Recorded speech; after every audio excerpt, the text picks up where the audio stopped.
Ever get that, like, I don't know, uneasy feeling, when you're using, like, free Wi-Fi, Oh, yeah? like at a coffee shop or something, Uh-huh. and you're like, maybe I shouldn't be checking my bank account right now. Yeah.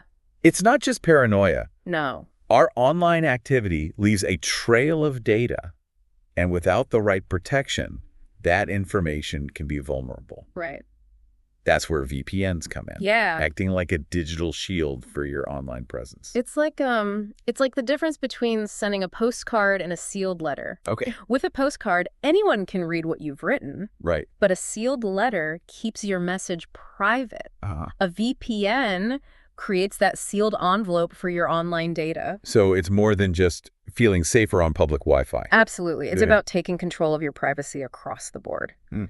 Imagine a world where your internet provider can see every website you visit. Wow. Or advertisers can build a detailed profile of your habits. A VPN helps to break those chains by masking your IP address and encrypting your internet traffic. So that sounds pretty empowering, taking back control of my digital footprint. It is, yeah. But I've heard there are different types of VPNs. Mm-hmm. Does it matter which one I choose? It definitely can. Okay. Think of it like choosing a car. Uh-huh. You wouldn't pick a sports car for off-roading, right? No.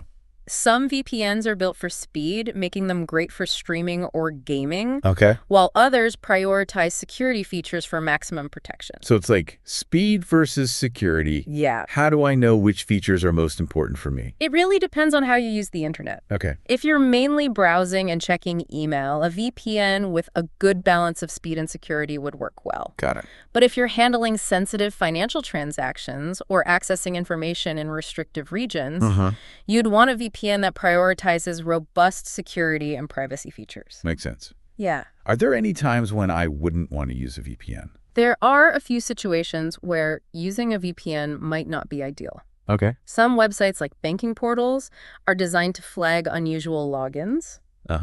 And connecting from a different location via VPN could trigger their security systems. So it's like setting off a tripwire, even though I'm just trying to check my balance. Exactly. Okay. Another thing to consider is the no logs policy of your VPN provider. Okay. This means they don't keep records of your online activity. Uh-huh. If a VPN provider doesn't have a strict no logs policy, they could potentially be collecting and storing your data, even if they claim to protect your privacy. So it's like entrusting your secrets to someone who might be taking notes behind your back. Right. It seems like choosing a trustworthy VPN provider is crucial. You hit the nail on the head. Okay. Choosing a provider with a strong reputation for security, privacy, and transparency is essential. Right. Think of it as an investment in your digital peace of mind. That's a good way to put it. Yeah. Yeah, it's a bit like choosing a financial advisor. Okay. You wouldn't just trust anyone with your money, right? Right. You do your research, read reviews, and look for a track record of reliability. Makes sense. It's the same with VPNs. So reputation and transparency are key. Yeah. But how do I even begin to compare different VPN providers? Right. There are so many options out there. It can definitely feel overwhelming. Yeah. But focusing on a few key areas can help you narrow down the choices. Okay. Look for independent audits and security certifications. These are like seals of approval from trusted third parties that verify the VPN's claims. So it's like checking if the restaurant has a good hygiene rating before you eat there. Exactly. Okay. You also want to pay attention to the server network. Okay. A larger server network with servers in multiple countries gives you more flexibility and options for bypassing geo-restrictions. Right. And speaking of bypassing restrictions, Yeah. if you're interested in accessing streaming content from different regions, You'll want to make sure the VPN provider has a good track record of unblocking those services.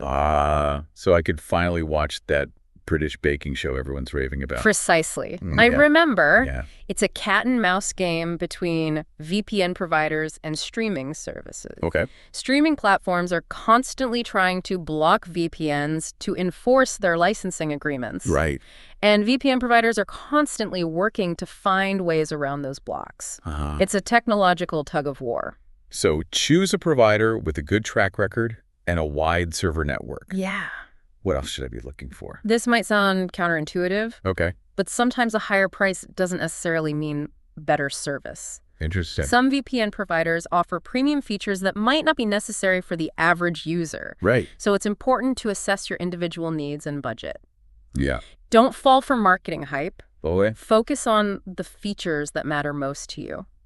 That's really helpful advice. Yeah. I tend to get overwhelmed by all the bells and whistles and end up overspending. It's easy to get caught up in the marketing frenzy. Yeah. But it all comes back to what you want to achieve with a VPN. Right. If privacy and security are your top priorities, focus on providers that offer strong encryption, a strict no-logs policy, and additional security features like a kill switch, which automatically cuts off your internet connection if the VPN drops, preventing any data leaks. So prioritize essential features over flashy extras. Exactly. What about the technical side of things? Are there any red flags I should be aware of? One thing to watch out for is outdated VPN protocols. Okay. These are like the underlying languages that VPNs use to communicate. Older protocols might be more vulnerable to security breaches. Right. So look for providers that support modern secure protocols like WireGuard or OpenVPN.